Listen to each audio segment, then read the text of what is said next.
This is Octave Leap. Innovation, regeneration, and human optimization.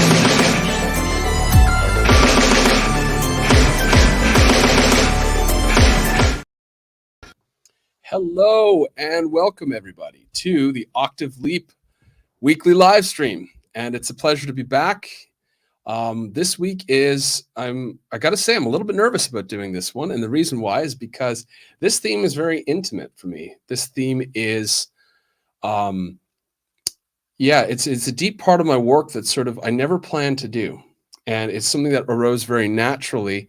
And it's been very profound in my life and my work and the lives of other people that have come to encounter this. So today I'm going to share with you something that I feel is extremely important, especially for these times as we're transitioning from an old world and trying to lay to rest the elements of the old world that are no longer needed in order to actualize this new world. So without further ado, let's jump into this very interesting topic, which I call ancestral conditioning, and sort of how we actually decondition from that and we actually rewrite our story and we really step into who we are. You know, there's so much emphasis in this sovereignty movement in becoming ourselves and our uniqueness.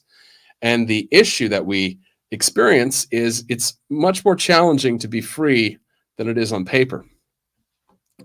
And like I was saying, I never meant to find this work, but in my search for truth, my longing for truth, it sort of came knocking at my door many, many times.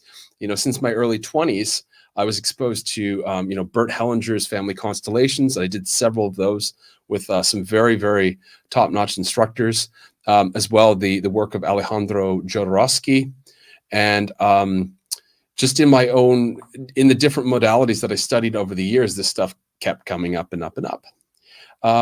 So what I found, though, is that our underlying habits, genetics, desires, and imprints and patterns are heavily influenced by unresolved misalignments in our own ancestry.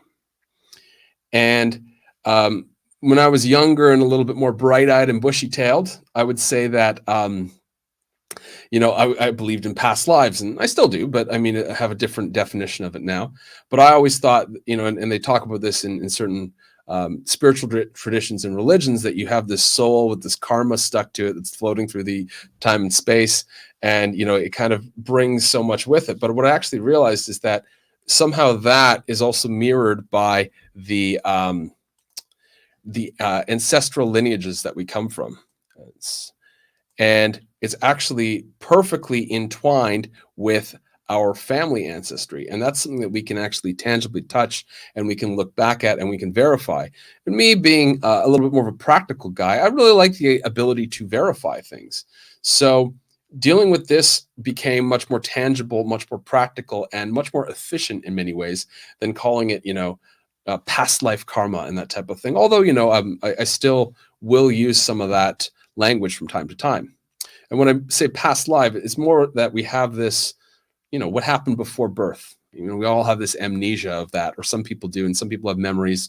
Some people have full memory of what happened before this life. And there's many documented cases. Actually, interestingly enough, there's a lot of scientific studies, including the work of Stanislav Grof, who has been successful in regressing people to early childhood, even sometimes their womb experience, and sometimes even before that, and into what he called past experiences. But these go hand in hand with our ancestry, like I'm saying. And even science will tell us that genetics controls our physical body and physical health. But what it doesn't get into is the non-physical. Science is very poor at describing and discussing the non-physical. But these non-physical energetics underlie and underpin everything that we do. They're the decisions that we make, the relationships and people we encounter in life, the way that money comes in and out of our lives, the pervasive moods that we experience day in and day out. So these are more subtle forces, but you can see that these are the causal forces for everything else to follow suit. And when we become aware of these forces acting on our life and in our life, we can resolve them, heal them, rebalance them for both ourselves and for the benefit of our ancestors that were unable to do so. So what typically changes with people when they deal with these patterns? Well, relationships to people and the activities that they do changes. Often relationships improve as they become less overlain by noise. The big one is we have more potency and presence to actualize our own life and our own dreams. And we're not trying to assert somebody else's dreams into the mix subconsciously. And that mixed signal is often why people aren't able to potently actualize the things that they're here to do. You know, they have a purpose they feel connected to, and they try to do it, and it just doesn't work. That's because there's a lot of this subconscious ancestral baggage getting in the way, because these scripts are still playing out in the background. I liken it to on a PC. I use a PC. And if you're in Windows and you hit Control-Alt-Delete, you get to see all the processes that are running in the background. And sometimes there's things running that you didn't think were running, but it's taking up your memory. So your computer has less processing power and it can do less. So things are slower, more buggy, more laggy. It's exactly sort of how our presence works. When we have more baggage running in the background, more of these programs running in the background, it takes away from our potency. It takes away from our presence. And one thing that I found is I like to do a lot of things. And I also like to do a lot of things, in my opinion, well. So in order to do a lot of things well, I had to free up some of that bandwidth. And for me to go through this process, I kind of feel afterwards like a bit of a magician. I can kind of step in and create things very easily.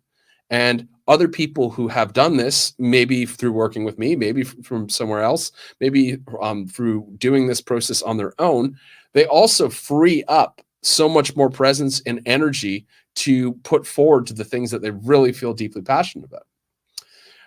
Another really important thing is heavy moods of fear, anger, and shame no longer underlie everything that we do. You know, there's some people, or even we might observe this in ourselves, how much fear can run our lives.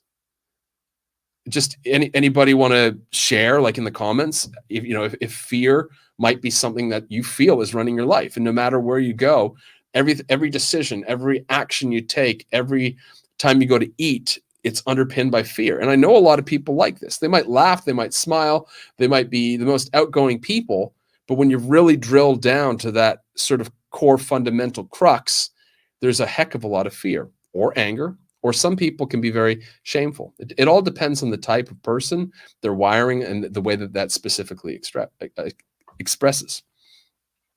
Another really amazing benefit is we can have more physical energy.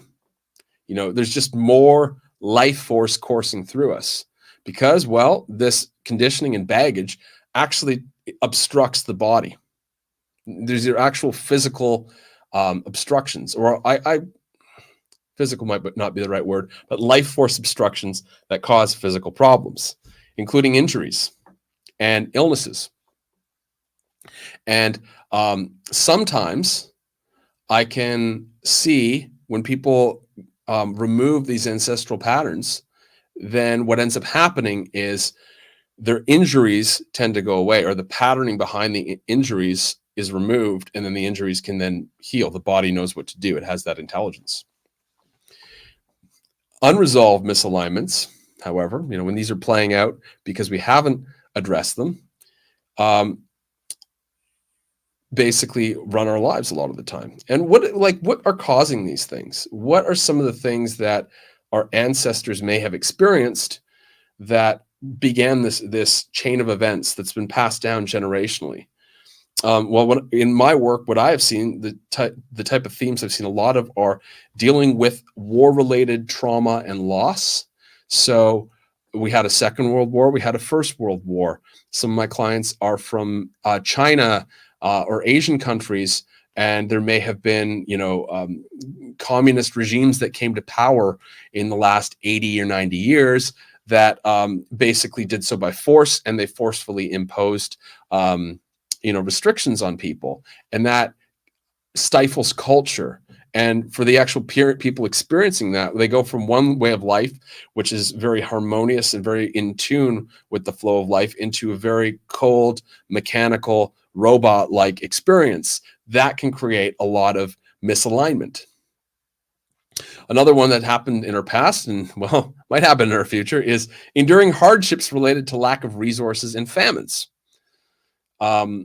this has been throughout history, and the whole global food industry, it kind of tells us that don't worry, we've got famines and droughts and all that handled now. Just buy our GMO products. So in one hand, our ancestors ate better quality food with more nutrients. I mean, take wheat, for example, like Judy and I were talking about last week.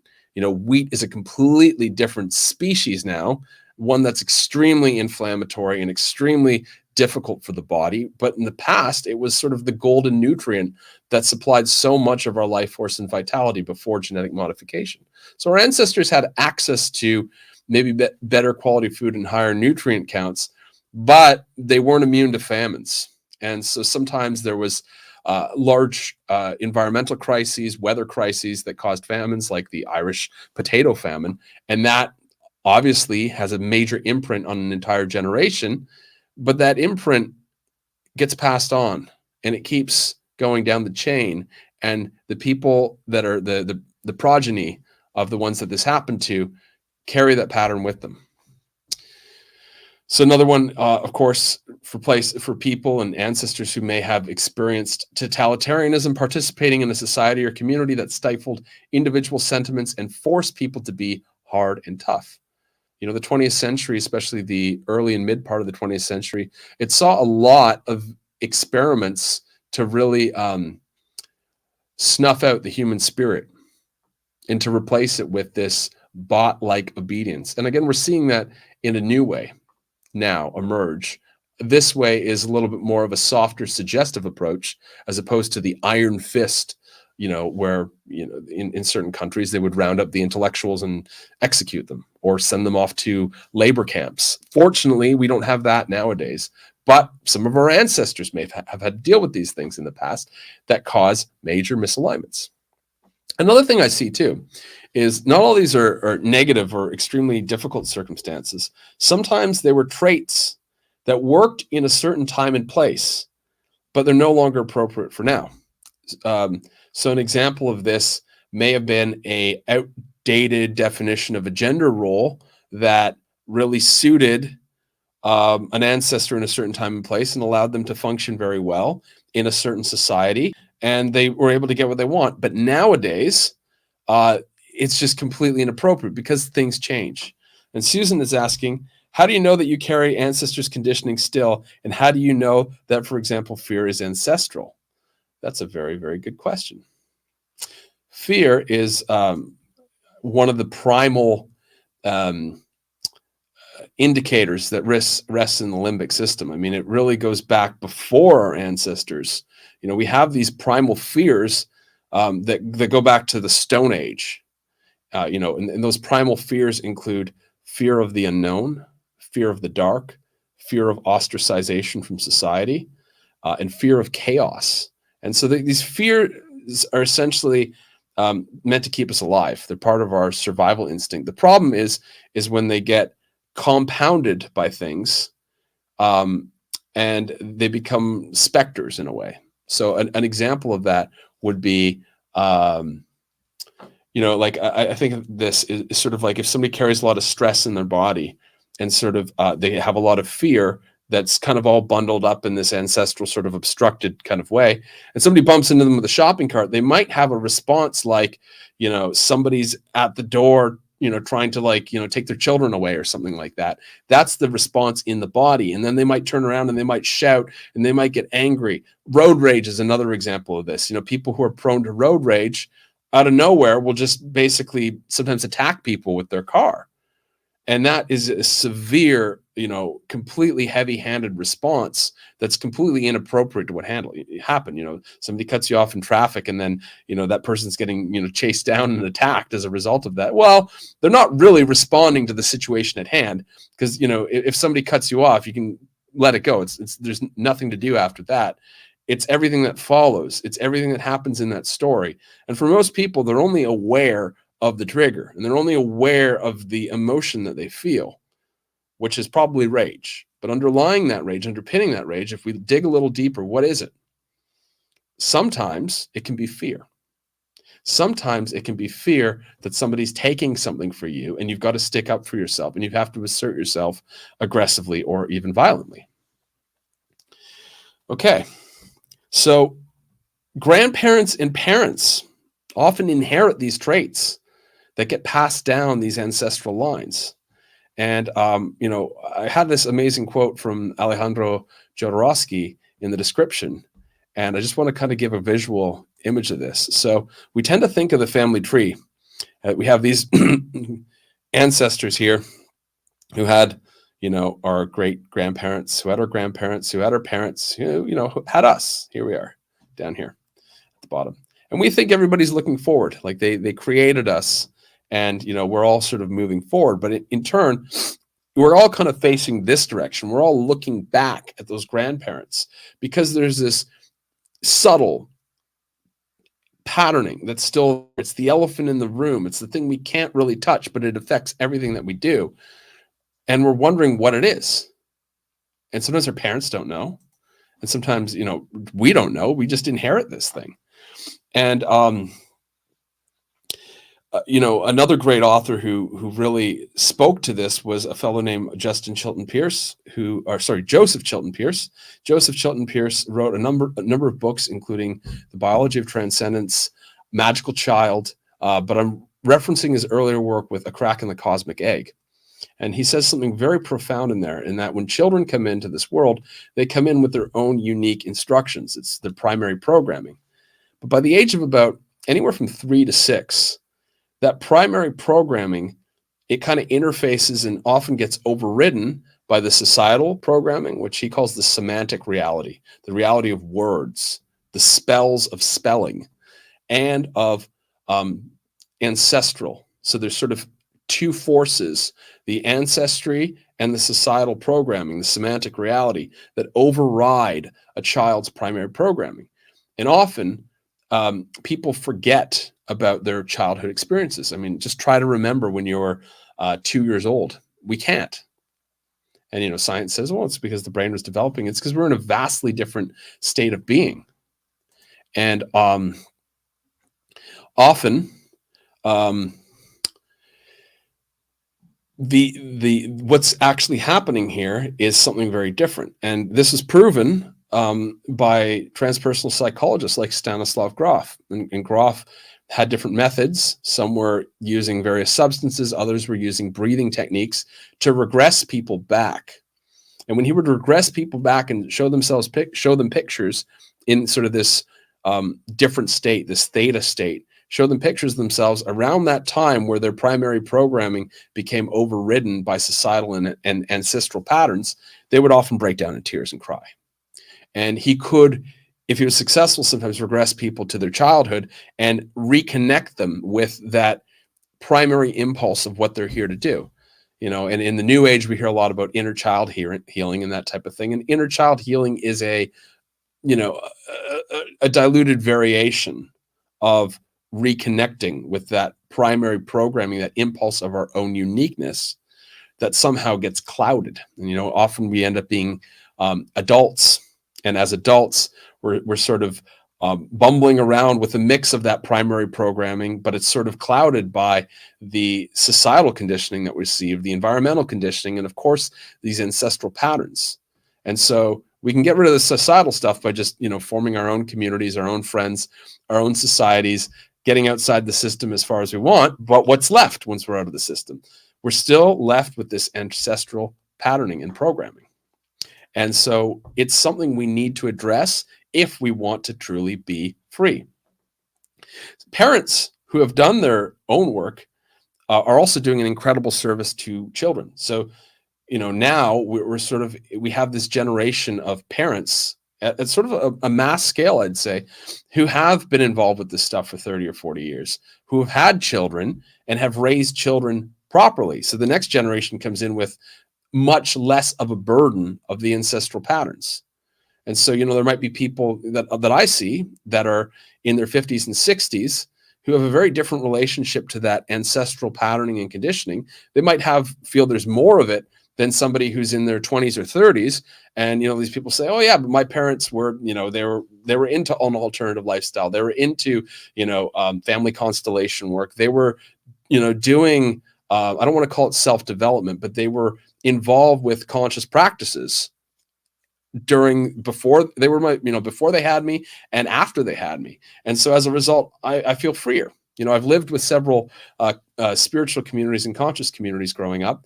And I remember meeting some of these kids that, their parents were, fiercely involved with transformative work. And these kids were 16 and they're absolutely bright and brilliant and open and completely unpatterned, as far as I could see, at least. And they were worlds apart from the average 16-year-old who's sort of beaten down and depressed and angsty because they're bearing this unconscious, subconscious weight of ancestral conditioning. And I mean, not all, problems in healing are related to ancestry, but this is what I call the fundamental basis for it. And I'm going to show you how I view this playing out. So we have a bad habit or negative dialogue, and this is probably a better thing. So we have a problem or pattern that we observe that just keeps happening. Maybe we end up in the same type of relationship over and over again. Maybe we end up in the same job over and over again. Maybe we never have any money, no matter how hard we try to get money. And this is what we're aware of. And then what we're not aware of, or we kind of start to get aware of, is the buildup of something, of this pattern playing out over and over again. So it has a momentum, a gravity. So it's much easier for the pattern to just play out. The neural pathways in the brain are superhighways for this thing to happen. And this is literally a substance. It's an energetic substance that's been built up in our subtle bodies that plays out over and over again. And often there's an early life imprint. So in Stanislav Grof's work, sometimes he would find some of these ancestral wounds and patterns were also related to a birthing experience, a traumatic birthing experience, or were related to an early childhood accident, or maybe something that happened that, in childhood that triggered something, like, child felt abandoned because a parent was, late or couldn't be there, or, was absent for a few days or something like that. The child has a trauma also related to an earlier trauma. So it's sort of like these, this patterning, the substance has these flashpoints that trigger these imprints in our lives. But the fundamental basis for it is ancestry. You could also say, you could also argue, but what about, past lives and that? Sure. But ancestry is more tangible, because sometimes I've met people who are able to speak with older relatives and verify some of the stuff that they were that was coming up for them intuitively during their healing process, which is absolutely fascinating. Because the verifiable aspect to me is much more potent, because then we're not just guessing. When you have proof, or you have strong evidence, compelling evidence in front of you, it really makes things sink in more viscerally than, oh yeah, maybe I was this and that in the past life, kind of things. That's why I'm sticking more with this ancestry theme as opposed to speaking about past lives. But some people like that, and some people resonate with that too. And I'm not saying there's anything wrong with it. All right, so I think we've talked enough about this vague ancestral substance that permeates everything we do quite a bit here. So let's talk about, we've talked about how it affects us, how it formed. And let's talk about how it can be rebalanced now, so that we can experience more of ourselves, better relationships, a more easeful, authentic underlying mood, being able to feel ourselves and not just feel the burden of somebody else's unmet desires and dreams and needs weighing down on us. And being able to actualize our lives much more successfully. So it can be done. You also do not need an external practitioner to help with this. Everybody has 3 trillion volts of potential running through them. I'm sure people can muster up what they need to do this, but it's much more helpful to work with a practitioner for some people, because a practitioner will help to create a space that's at the right frequency setting for the work to get done. Somebody who knows this well, like any teacher. Like if you want to learn how to sing, you go to see a vocal teacher. You sing better when you're around the vocal teacher, because they're creating a field where the thing you're trying to accomplish happens easier. You're in essence borrowing some of that frequency that they're emitting. practitioners are good practitioners are encouraging and know how to find the balance between too much and too little. You know, in a session, sometimes people come in and they want to slam it out. And I remind them, well, if you slam it out, you're going to be laid in bed for 2 weeks. I mean, let's find out something a little bit more compassionate for you. So it's always finding that balance, you know, because sometimes people's ego can get in the way. They just want to, like, you know, get through it and do something else. They're so impatient and sick of it. And that's completely understandable, but it might not be the best course forward. So a good practitioner can often say, well, let's back off. Or sometimes a good practitioner can encourage them to step into the space, that scary space that they have a lot of apprehension. You know, a lot of the time it's explaining to people, you know, it's going to be okay when the thing you've identified with your entire life isn't there. Just because you formed an identity around it doesn't mean it is you. And in fact, it's caused a hell of a lot of suffering. You know, a great quote from somebody that I've studied a lot of is Gurdjieff. And he said, you know, a person will give up almost anything except for their suffering.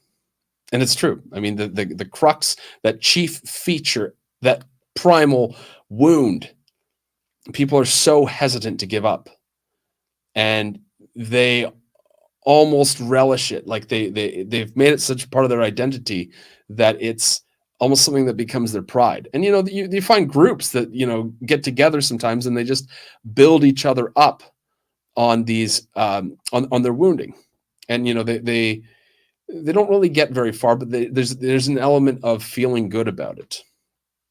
Another thing too I want to show you with this is a lot of you know, work that some healers do is they'll take care of this stuff. You know, I see a lot of the work that people do with energy clearing and stuff like that ends up being maintenance. So people are like, I'm always clearing my field, I'm always doing this, I'm always, you know, protecting myself and stuff. They're always dealing with the buildup. And that's very energy intensive, and it doesn't really get to the root of the problem. You know, getting to the early life imprints is much better. And if you can get to that root cause, that real deep-seated thing, that's the most efficient, effective way to deal with stuff. It's also going to have the greatest impact because, you know, a large crystallized part of one's identity basically dissolves, and then people have to face what's left, which isn't always an easy thing to sit with. It isn't always an easy thing to meet who you really are, because often we're so disconnected from that. We don't know who that person is, what they look like, or what they want to do. You know, maybe that person won't like the home we have, won't like the family we've chosen, and, you know, do something that's vastly different. Maybe we'll have to confront all the aspects of life where we've lied to ourselves and we've told ourselves it's okay. And we've built up a story around that. We've built up a whole society, a whole community, a whole network of friends that supports the victim identity that we are attached to. And, you know, you often hear about people who have these catalyzing moments, and then everything in life changes. They move somewhere new. They ditch all their old friends. Okay. So I've often found a decision I made freely was actually influenced by ancestral patterns. Any tips on how to spot this in time? Yes, we're going to get to that. Definitely get to that. That's very helpful to know what's you and what's not you. Back to Joseph Chilton Pearce. That's what he called the crack in the cosmic egg. So the cosmic egg is this whole collection of the simulation. And the simulation is sort of this weave of the illusion mixed with our patterning, mixed with our ancestry, that ends up making things happen very mechanically and predictably in our lives. Every now and again, though, there's a crack in the cosmic egg, which we experience as a free moment where we step into the totality of who we are and something happens. You know, that could be when, you hear about like the old lady has to lift up the car to save the kid. Well, in that moment, you know, the lady actually actualized all of the 2 trillion volts of electricity in her body, lifted up the car. Something normally she'd complain, it hurts my back. She lifts up the car, the baby's saved. And so, you know, we can do these extraordinary events that are needed for a moment. And hopefully we don't have to be in an urgent situation to do them. What if that could be while we're doing our art? What if that could be while we're walking? What if that could be while we're speaking to a dear friend? about something that we're both interested in. So these are the more ordinary things that are also very blissful and very profound when we can bring these into ordinary life. Sometimes I feel like adrenaline junkies have to push themselves to the edge to crack the cosmic egg to get that taste of themselves, because the rest of the time there's this wrapping of ancestral patterning and conditioning wrapped around them. So what else do practitioners do? Sorry for the aside there. So they provide emotional support and reassurance and direction from having seen this many times. Sometimes anecdotes are extremely helpful for getting the mind on board. Sometimes when this shift of context happens and, these core parts of our identity dissolve, there's a vacancy and something else comes to fill that void. And so having somebody there to support you in rewriting something new that serves you is extremely helpful and effective, and prevents time wasted, energy wasted, having something else move in and having to deal with that for a period of time. So things happen faster. There's less trial and error. And good practitioners are there for a person to facilitate the discovery of latent and hidden gifts and talents and new pursuits once the pattern is healed. Now, I often say that there's sort of a kind of a typical progression, and I don't like to typify things too much, but generally people wake up to there's something being greater in the world. They wake up to the lies that we're all told. They wake up to, a non-physical reality. They have a spiritual experience maybe that opens them up. And then, they get enamored by spirituality and the spiritual materialism and music festivals and Burning Man and, angel healings and all that kind of stuff. And they're kind of going through this myriad of different things. And then they said, okay, that's all kind of crazy. I'm going to commit to one thing for a period of time. I'm going to stay focused on one thing. And that thing begins to help them discover and self-heal, whatever that path may be. And at another time, a later time, they find, oh my goodness, I think that phase is over. And now I'm discovering all these new gifts. I'm discovering what lay beneath all the muck and the gunk and the conditioning and the obstructions and the patterning. And there's this stuff I never even knew. It's gold buried here, really. When I excavate, there's this beautiful gold and gems and diamonds and everything's sparkly. And I've got all these talents and I've got all this inspiration now to go out and to serve a purpose. And there's clarity for serving what they feel is purposeful living in life. And these gifts and talents, they can't be forced. They can't be found earlier. They're found when this sequence is followed. And that sequence involves clearing out the gunk that's in the way. It's a reductionary process. It's not adding things on typically. But like I said, practitioners are not needed.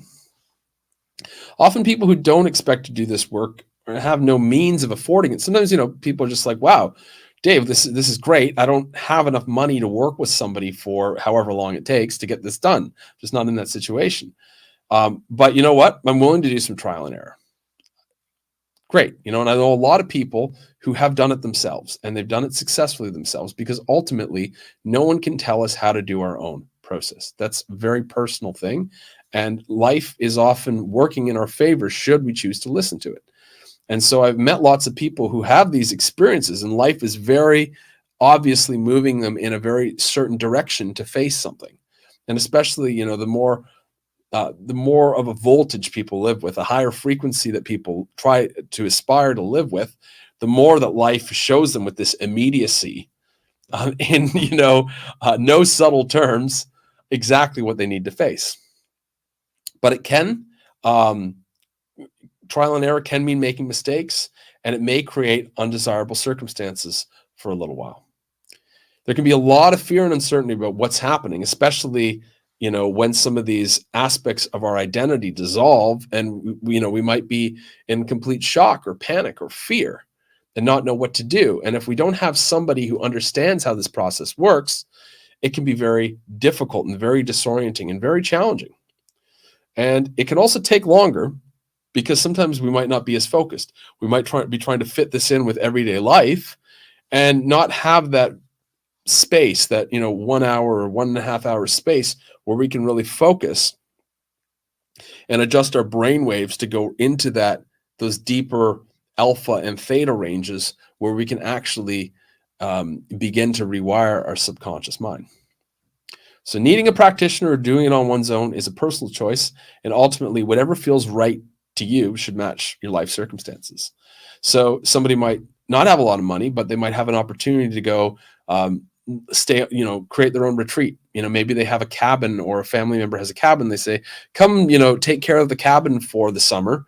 No one's going to be there. We just need a groundskeeper. So why don't you do that? And then they can make a retreat out of that. And they can do the bare minimum that needs to be taken care of and use that time wisely to really allow the nervous system to relax.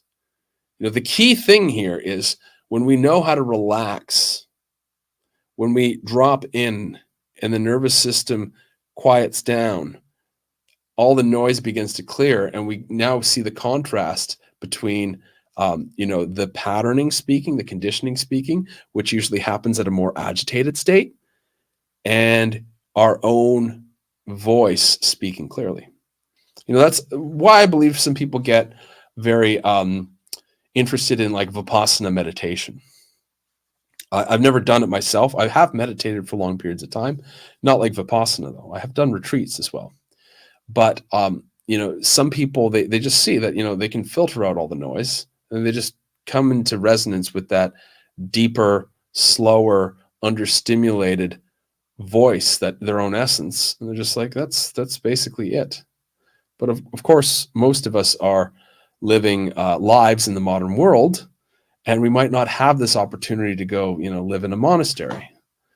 It's not practical. Or maybe, what we're here to do has so much more is so much more of a dynamic nature, and so much more needed for these times, and might use, technology, or, might use something in a urban setting. And so as a result of that, it might not be appropriate for us to say, okay, I'm going to give up everything and go meditate. That's probably not our style. And for me, it's definitely not. I like to be online. I like to be using technology. I like to explore technology. And so naturally, the people that follow me probably want to do the same. I've got my little rocket ship back here. And when we do that, we just have to change our strategy a bit. Okay, we're not going to do the retreat center in the woods type of thing, 12 hours a day of meditation. No, we're going to do something that fits that. So we're going to look at these things, and we're going to say, okay, I'm going to take some time to address this, and I'm going to address it very very practically. Okay, I got some comments here. So, since a few weeks, I'm in a state that I don't know what to do. Feels like I'm in a vacuum. The old is gone, and I haven't met the new yet. Is this what you mean when patterns have disappeared? Yes, this is definitely an example of patterns disappearing. I remember once, I said to somebody, I feel completely lost. Everything I wanted to do, even though it was all high and mighty and holy, no longer appeals. I can't do that anymore. I feel lost. And they're like, that's great. That's amazing, Dave. I'm like, really? They're like, yeah, this is a great place to be. This is just another stage. You're not going to go from dissolving a pattern all the time into knowing exactly what's next. Sometimes you have to wait and listen and try things differently, experiment a little bit, and then see what begins to emerge. Oftentimes, life moves slower than we want it to. And that when we take a broad look at things, we see everything is working out in our favor if we just slow our perception of time down as much as we can. Lisa says, aren't we simultaneously living in the past, present, and future in many dimensions at the same time that can have an impact on this life that we know? Yeah, definitely. It's the multidimensional experience. And there was a very interesting device I had used about 5 years ago. It was called a super beacon. I wonder if I can pull it up. It was made by my sort of mad scientist mentor at the time, and the super beacon. I won't be able to find this very easily, so I'm not going to pull it up. But essentially, he created this whole program where you hold this thing and it's broadcasting the delta frequency, so it just completely puts you into this like state of oneness. And you listen to these inductions on CD, and there was like 40 of them. And you're connecting with these parallel versions of yourself in other dimensions and realities. And it was basically like it was like being inside a sci-fi movie.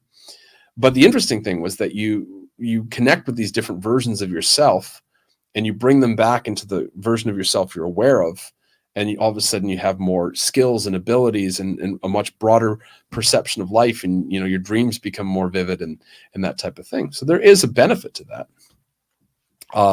But I don't know if I'm going to go into that discussion here on all this stuff today, because it's a little bit off topic for this specific one. It's definitely valid, definitely on point, but I just want to kind of keep things focused on ancestral patterning and ancestral conditioning.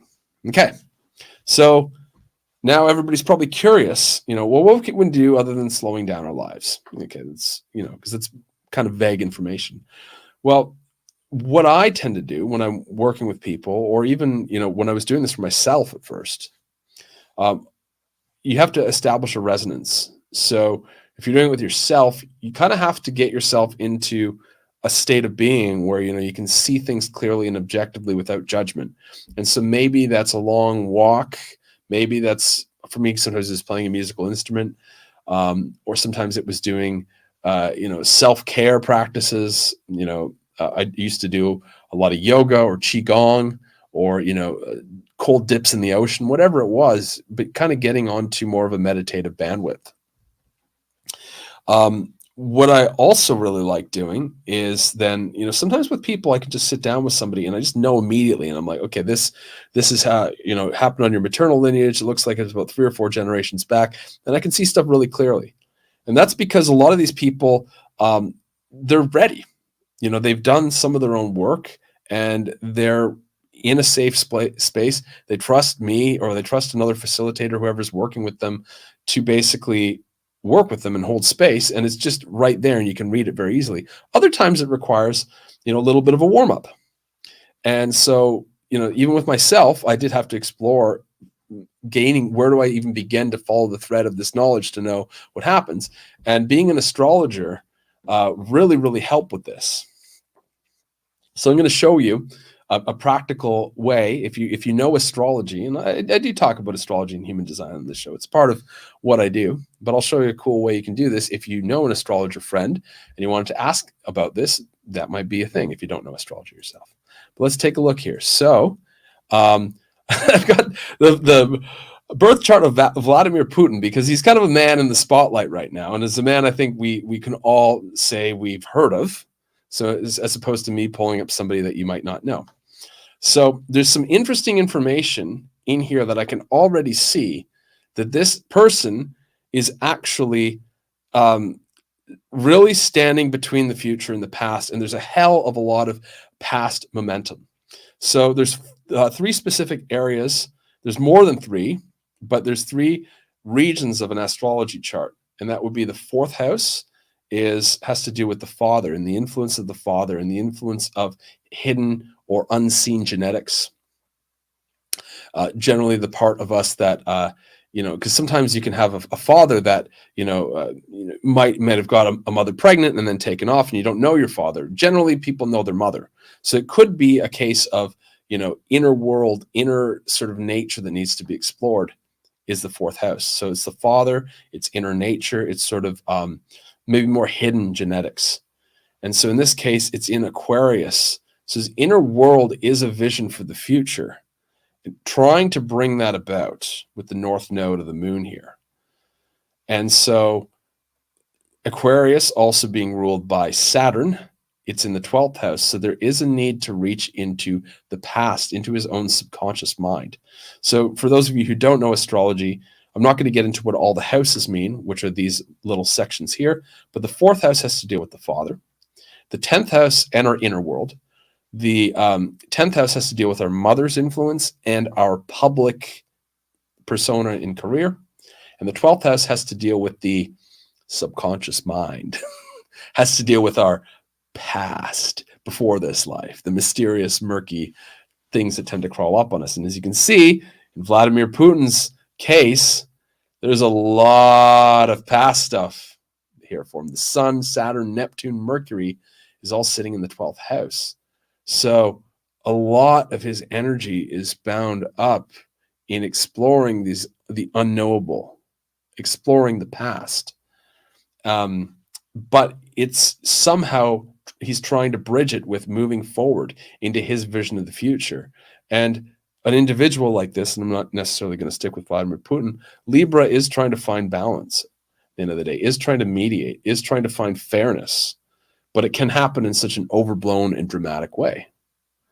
And so I don't know if many of you are familiar with him, but he's kind of an interesting character, because like whenever he comments on the West, he kind of just like says it as it is, and he just kind of like calls us on stuff, and some of the stupidity that we get caught up in, he just kind of bluntly calls it. But of course, Russia's been demonized in the news for the last 70 years. So, we kind of get a broken telephone communication of what's actually playing out. So I want to talk a little bit about the 10th house here, because this is very, very interesting. So 10th house ruled by Leo, self-expression again. So this is very interesting too, because the rule of the 10th house is in the 12th house. So this is all connected with these deep subconscious motivations. There's some real heavy burdens in this guy's past that are playing out now, which is why we probably have an armed conflict going on. Whether whatever you believe about it, whether the whole thing's staged or not, doesn't matter. There is an armed conflict going on, and Russia's part of this theater. The other interesting thing here with Leo is you have, of course, the South Node. So again, past, Pluto again, past. And so having to, probably big issues with expressing himself properly to his mother, and expressing himself properly to the world is now going to be a major theme in his life. And so, he's not my client, so I'm not going to go any further than this. But if this individual were my client, I'd begin dialoguing with them, and I begin seeing how these things are, because you can read a chart, and a chart can tell you so much, but it's actually the person's frequency that tells you a lot more, because there's a low frequency setting, a mid frequency setting, and a high frequency setting for every placement. For instance, Uranus, where's that one? Uranus is Neptune, Venus. Is it just me, or is there no Uranus, or do we have a different symbol for Uranus that I'm not so familiar with? Okay, I'll use Saturn. So, here's Uranus. I'm just having a moment here. So Uranus at a low frequency setting is like a destroyer. It just blows things up. Somebody who's at a mid frequency setting, it's the liberator, the individuator. And then at a high frequency setting, it's the genius. It's the breakthrough, eureka. Saturn at a low frequency setting. We covered this in the 3 stages of human evolution. This is the second one I did, because it's related to evolutionary astrology. It's related to the different frequency settings for how an astrology chart plays out. And this is what most astrologers don't get, which is why you might get an inaccurate astrology reading, because the reader, the astrologer, is reading their frequency or the frequency setting that doesn't match you, and they're trying to tell you life is playing out like this, and you're like, that doesn't feel like me at all. So you have to take into consideration someone's frequency setting. Saturn's another good example. Saturn at the lowest bandwidth is external law, the system. At the medium bandwidth, it is sort of our own internal authority. So external authority at the low one, the police, the state, the government. The mid section, it's our own inner authority. At the highest setting, it's natural law. So, there's some astrologers that say all you have to do is figure out Saturn in your chart and figure out how to appease Saturn, and you'll have an easy life, because Saturn is sort of the taskmaster. And you can see here in this person's chart, Saturn has a very difficult job, because Saturn's in the 12th house. He's trying to apply structure in the formlessness, in the house of undoing, in the house of no structure whatsoever. And his sun is there. So there's probably a real feeling of loss of direction, not to mention Neptune here, and not being able to see clearly, because what he's seeing, and this is at a very exaggerated state, by the way, is overlain by delusions from Neptune, and then ends up communicating in a way that he's alluding to something much deeper, but might not be clarified fully.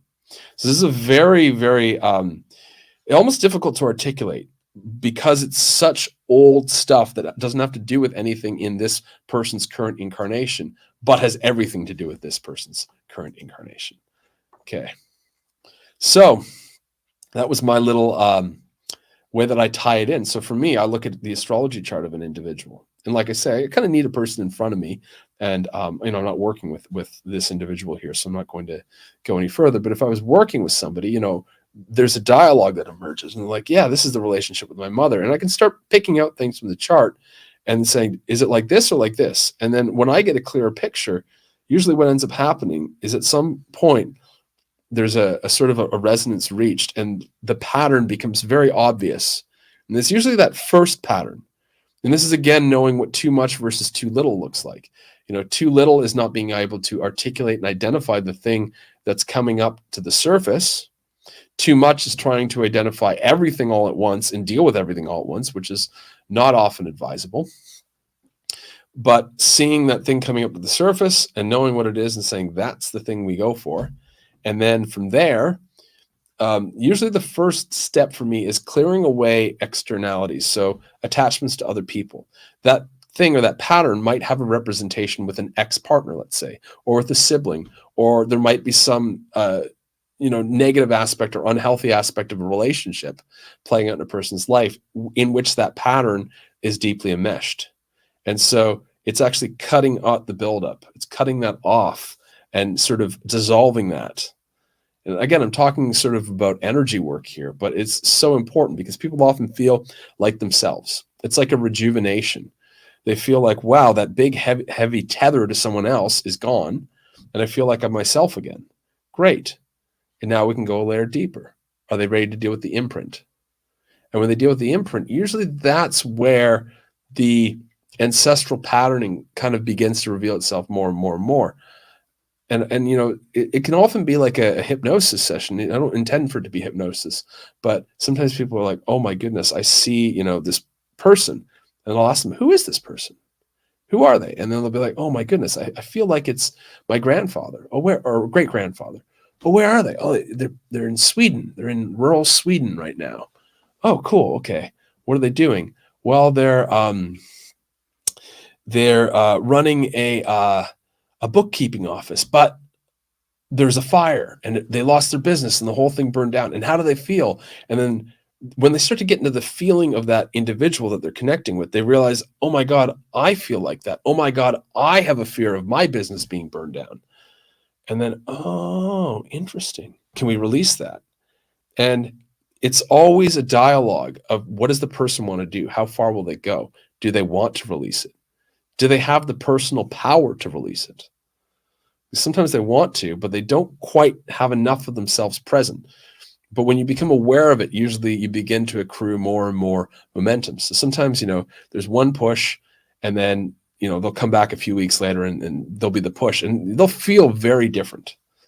You'll know when you broke it down. And the way I see it is I see it almost like a crystal, and like the crystal just shatters into sand because that crystallized identity that's there, it's lodged in us, it's obstructing us, breaks apart and falls apart and we're loose and fluid again. And then we have the opportunity to rewrite something that serves us now, that's fluid, that's flexible, that's in alignment with natural law.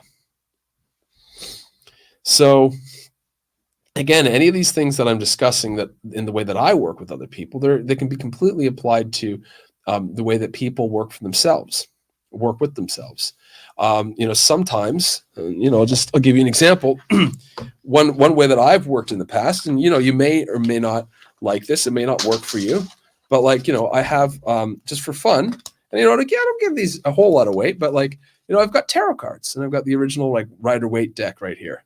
And so I might take these cards and I might just say, okay, what am I trying to tell myself here? I'm trying to dialogue with my subconscious mind. And so I might ask a question and, maybe the cards are a diving board into something deeper.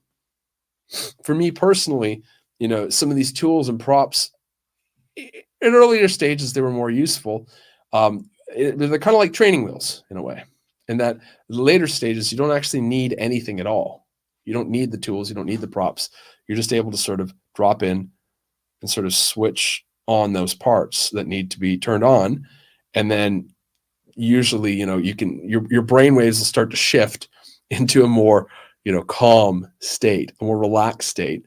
And maybe, something will start to happen. Now, the most common thing I see is people second guessing themselves. Oh, when I dropped in, I don't know if that was really an experience or it was just my mind playing games. Sometimes the mind will just say, oh, maybe I'm supposed to feel something here, so I'm just going to drum some stuff up to feel or to see, or I'm going to create some mind candy to experience right now. And then we say, that wasn't really my great grandmother Helga that I met there. That was just my imagination. But really, was it? Or is maybe our definition of imagination a little bit limited? I feel like sometimes the imagination is the vehicle for us to conjure up these things. And so sometimes maybe we might be shown something by our imagination that might not be exactly how things played out, but it's still using symbolism. It's still trying to communicate to us the same thing in the end. So does it really matter? Often if we have these experiences, sometimes we'll have recurring experiences. When I was a kid, I used to have these recurring dreams of this wolf man that was chasing me through, places and labyrinths and all sorts of stuff. Now and it kept happening and it kept happening. So, yes, a part of that was my imagination, but a part of that was something that was coming out to be clarified. Now, eventually when I got a little bit older, I managed to actually look at that a little bit deeper and figure out exactly what that was and shift that. And so some of these recurring thoughts, recurring patterns, recurring visions, that type of thing are often indicative of areas that, life is trying to nudge us in that direction. Problem, of course, is, it's hard to, it's sort of like picking yourself up by the bootstraps sometimes. When you're immersed in these patterns and this conditioning for so long, you get blinders up. You think that's reality. You think that's the way things are. And we've forgotten what freedom feels like, being free of those. And, there's so much talk nowadays of freedom in the world, freedom from the system. But we can get free of the system and we can try to create our own communities. But I've seen this happens too much, as these communities end up collapsing on themselves because people still haven't dealt with the other burdens that they're carrying, the other burdens that are actually more fundamental and have more of an impact than the societal ones. So anyway, I just wanted to do this. This was a really, really interesting one. I know this is quite different, but this live stream I feel is absolutely essential. It was a little bit more of the intimate side of the work that I do. And I don't really advertise too much because I think people just find me if they need to work with me. And it isn't sort of the core of what I do, but I did get Micah to put up the Telegram link for Octave Leap. Because if ever I was going to say, hey, I've got something on, I've got a workshop on, that's the place to find it immediately. I don't trust email fully. I know my emails may or may not make it to people's inboxes, or people don't even read emails, but Telegram is the best way to keep informed about future Octave Leap stuff happening. Also, too, if I'm going to be doing other stuff like this or workshops related to this, sometimes I do. Sometimes I do workshops related to healing. And you're probably looking at me and going, Dave, how can you do healing and cryptocurrency and astrology and music and all this stuff? Well, I do whatever I like, to be honest. And I'm fairly fluid with all of these different things. And the other thing, too, is cryptocurrency allows me to not have to make all of my money up from doing coaching sessions and doing client sessions. Because honestly, this work that I'm talking about, to get to those fundamental levels with somebody, it takes a lot. And so what I've found over time is for me to do it in a way that doesn't affect me and lets me live my life the way that I want to, and not have a drain on my life. I only do a few sessions a week, and that's sort of the happy medium. It allows me to carry that potency into each one and only do a couple. And so you'll find too that many practitioners, they might not be very available for this work because it takes its toll. It's very energy intensive. Whereas, I can switch gear and not have to deal with ancestral patterns and just use my left brain and look at some charting on cryptocurrency and not have to talk to anyone. And it's an easier way for me to earn a living. And so that's why I do a variety of things. I've tried my very best. And I feel like finding that nectar, that balance of all the different things we do in life is our unique expression. And we can only find that when we're unburdened from other people's expectations, other people's hopes, dreams, and desires. And I really, really appreciate your kind words right now with regards to this, because this was an important conversation. And this was very wonderful to have. I feel really, I feel definitely in a different state after discussing this stuff. So thank you all for joining me. And please, by all means, share this, like this. This is very valuable information for these times and for helping us move forward and plugging in to a new frequency. We've got to take care of the gunk. And I feel like everything we talked about today is a very efficient, a very practical way to do so. So thank you very much. And I will see everybody next week. Take care, go well, and stay happy.